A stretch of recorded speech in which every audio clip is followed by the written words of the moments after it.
Writing without knowing the end is like driving in the desert but without a map. It might work out, but probably won't. Agree or disagree? Well, restless hands, your hands can rest easy knowing that I agree with you strongly, with a caveat though. So in television, we usually have writers' rooms, and you could have anywhere between 8 and 10 writers on a show. When I was on King of the Hill, we had like 20 writers, so it's a big staff. But okay, so you have a team of 8 or 10 writers, professional writers, working full time, and it might take us a full week to break a story. And breaking a story is the process where we have a whiteboard and we outline it. Basically, we just figure out the scenes, the beginning, middle, end, the act breaks and all that.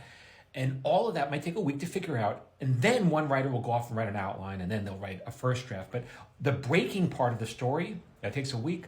All that is done before a writer writes a single word. That way you know what to write towards. You have to figure out what the story is. You need the ending, where the ending is just as important.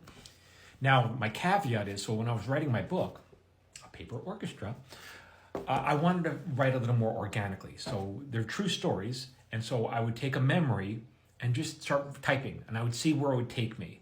And very often it would take me 20 drafts just to figure out where I was going with this, like what the story is. And once I figured out what the story is, I would go backwards and rewrite everything, lose all the stuff that wasn't the story, and then now start focusing on the story. Then I hopefully build to an ending that was satisfying.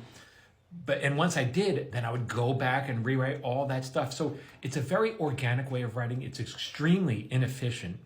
And I was only confident enough to write this way because I know story structure so well that I was like, okay, I can kind of do this a little bit in my head. But it's inefficient.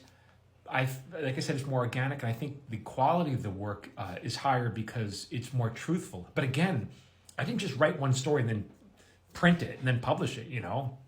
I had to figure out what the ending was, and I had to go back. There was a ton of rewriting to make this work. But by and large, I strongly agree with your statement. Thank you so much.